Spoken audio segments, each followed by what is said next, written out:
real talk, I cannot stand PCOS. I can't stand that I'm diagnosed with it. I can't stand that it's like a sentence. I can't stand nothing. I can't say, but you know what? We're just gonna make the best out of it because I lived it forever.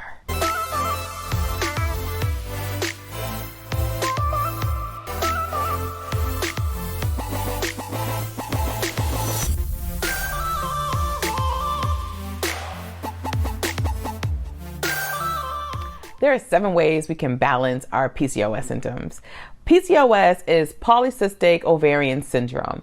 What happens to many women who are diagnosed with it, they have either heavy periods, they can have fibroids, it affects their fertility. I actually learned that there's at least 100 different types of PCOSs. So it's not all the same. Some women with PCOS, they don't even have crazy cramps.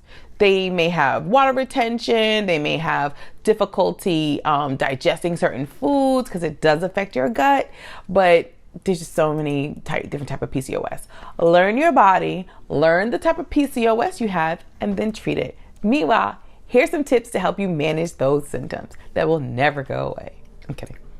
They'll go away, but you'll still have PCOS. But here's some ways to manage them. You have to add more fiber into your diet. The thing is with PCOS, it's like you have estrogen dominance for most of us. Many of us. We have estrogen dominance, which leads to all kind of issues that affect our uterus, our periods, having cramps, fibroids, cysts, you name it. So if we can eat more fiber, it comes out the back and it balances our hormones a little bit better, and you're not having that heavy estrogen dominance that affects our body so much. Number 2, you're gonna have to cut out those carbs. Look, you've heard it, and I know a lot of women, they get super irritated when I say this, like, why do I have to cut out breads and pasta? Because, girl, you have PCOS and you want to live comfortably. So yes, you have to cut out those carbs. I'm not saying you can't eat it at all. I'm saying you have to manage your diet and eat it a whole lot less. So maybe it's a treat day. So you're not eating like pasta every day. Why are you eating pasta every day anyway? Are you Italian? And even if you're Italian, you have PCOS. Let it go. There are alternatives, like there's certain gluten-free pastas, there's some chickpea pastas, and then I'll tell you right now that they're okay. Do not go for the plant water-based fake pastas, and I can't stand when someone tries to convince me to eat a pasta that's a vegetable. It sucks.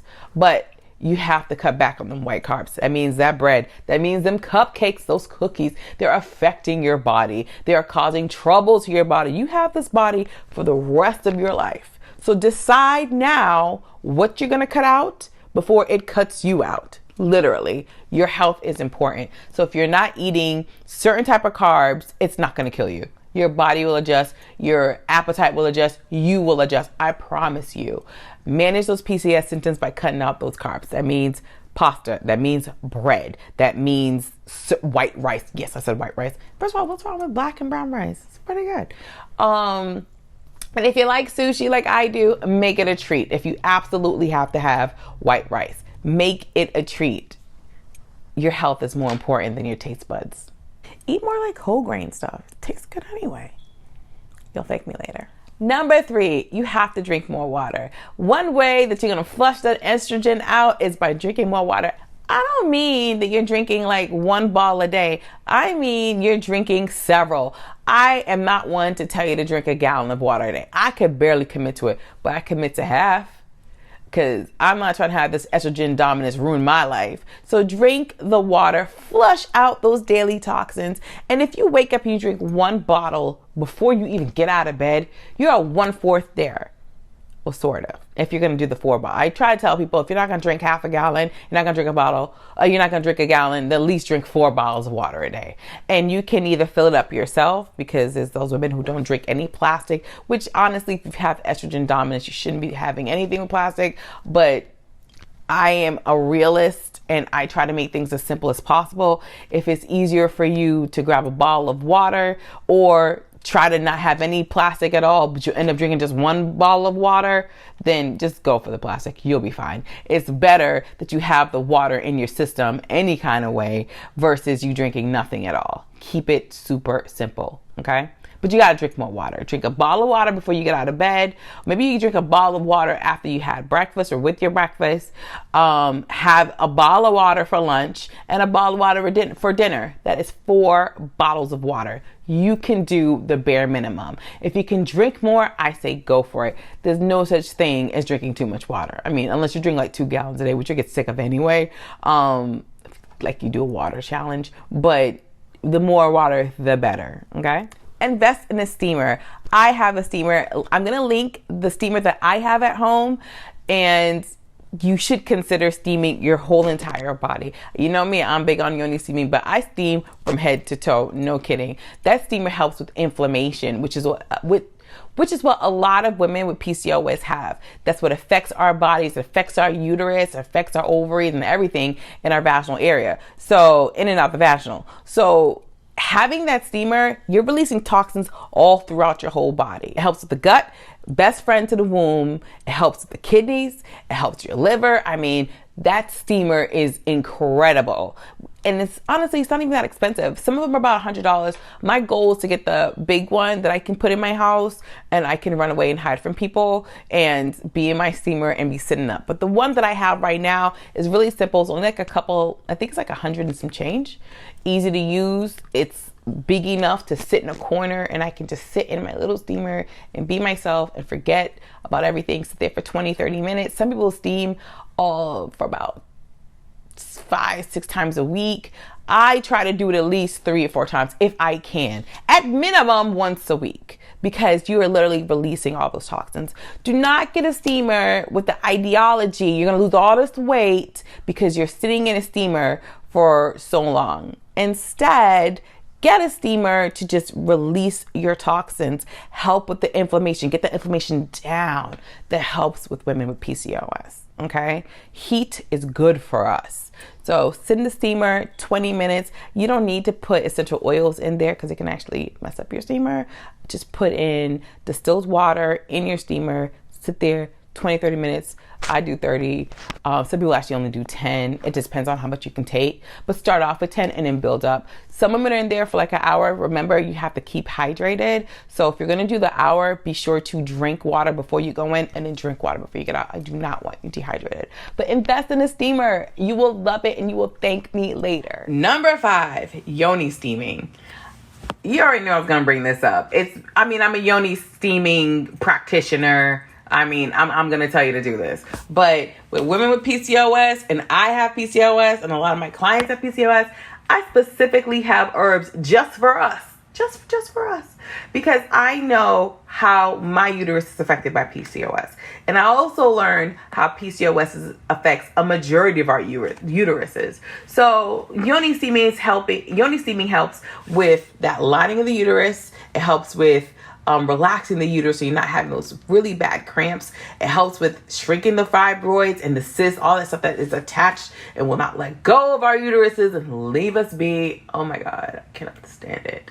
But Yoni steaming has so many healthful benefits. It's the herbs. It's all about the herbs. And the herbs that I have in my Yoni steams, specifically for PCOS, are there to address the issues that we have. So if it's the cramping, the fibroids, the cysts, the swelling, the hardness of our uterus, whatever it is that's going on with your PCOS, it's addressed. It also helps with the inflammation that happens in our uterus, in and around our uterus, and throughout our bodies as well. Because those herbs are coming in our bodies. Remember, who is your wound's best friend? The stomach. So those herbs are healing our womb area and our stomach as well. So we're not dealing with as much swelling as we normally would if we ate something with too much salt, if we ate something with carbs like bread or something like that. Those herbs are healing it. So you're not swelling up as much, and it helps balance your hormones. It helps with bloating and everything else that comes with PCOS. There's so many benefits. I can go on and on with Yoni steaming and PCOS. I highly, highly suggest it to my clients. I do it myself. How often do you Yoni steam? I would say you Yoni steam at least, for us PCOS girls, once a week except on your period. Do not yoni steam on your period. Do not yoni steam right before your period, because the thing is, if you're doing it 1 or 2 days before your period, you might actually find yourself in more pain. And here's why. Your body's getting ready to steam. So you don't want to irritate your uterus. Maybe a week before, 5 days before. But if you're on day 4 before your period starts, just wait till after your period starts. But if you did it 2 weeks and ahead of time, you're good to go. So some girls, like I know I used to, when I had the time, try this yoni steam twice a week. I would do this for 3 weeks outside my period. That's when my period was like super smooth, floating, no issues. I was good to go. But I don't have that type of time. So now I do it at least once a week outside my period. So basically, the week of my cycle, there'll be no yoni steaming. Right after my cycle, I wait about 2 days and I will start my steaming process back up. So, but again, I'm a steaming queen. So I guess I've been kind of dethroned. I get so busy getting you guys your steams. I don't always have time to steam myself as often as I would like. But at minimum, twice a month outside of your period. So right after and maybe a week before, if you're trying to figure out. So like every other week, that should work. If you want to do every week, that's perfectly fine. Just remember, don't do it on your period and don't do it a couple days before your period. And if you order from me, make sure you get the PCOS one, okay? All yoni steams are really good for just about everything, but a majority of people who sell yoni steams is sometimes a general steam. So ask them, if you're not ordering from me, is there one that specifically addresses PCOS? Okay? Cool. Number 7, castor oil packs. Castor oil packs they're just great, okay? They're great. That means you get your castor oil, you put it on your cloth, you put it over your womb area, and you put some hot water on there. Not hot water, like the hot water bottles. But you put the hot water bottle on there, and then you just relax for about an hour. You do this outside of your period. You do not do this during your period. What I like about the castor oil packs is it not only relaxes your uterus, but it detoxes your liver. This is so critically important, and your kidneys. This is critically important because they are all in the same universe as your womb, okay? So when your liver and your kidneys are detoxed, you have a way better cycle. It helps with the inflammation as well. It helps with cramping. It helps with your blood flow. Helps with digesting your foods. I mean, castor oil packs have been around for years. Women have been doing it forever, and it has nothing but great benefits. I would highly suggest it. I have one that I use specifically right down there in the description, and you can click on it, go to Amazon, order yours, and then start immediately right away. So, and I also have a blog on castor oil packs. So take a look at that on the Yoni Mack website and go for it. You will love it. Now, the thing is with castor oil packs, there's some cons. It's a process. Like you take your cloth. Let me get a cloth. You get your cloth. You soak it with oil, and you got to put it on your stomach, and you tie it up, and then you put the heat thing on your stomach, and then you're there for an hour. Then you got to wash it off. It can get a little gunky. So I would not do this before you shower. But if you shower and you want to relax, just make sure you have like a washcloth so you can literally wash everything off. Because the castor oil is so thick. It is thick that imagine that thickness with heat. It's not easy to clean out. That's all I gotta say. So castor oil packs are a plus. Okay. Number 7. Yoni teas. I am a big Yoni tea girl. I sell them. I even pick up extras just in case. I am a big Yoni tea girl. My Yoni teas specifically address the womb. There's detox teas and then there's Yoni teas. The Yoni teas are for your period. So when you get your period and you have cramps and maybe your hormones are out of order, I suggest, which happens a lot with girls with PCOS, I suggest the Yoni Teas. The Yoni Teas have herbs in them that relax the womb area, that relax the uterus. Again, help with the inflammation, which is a huge thing with PCOS. Help with the digestive system, which nourishes the stomach, which is the best friend to your uterus and your womb, and because they all live in the womb universe. So I would highly suggest the Yoni Teas.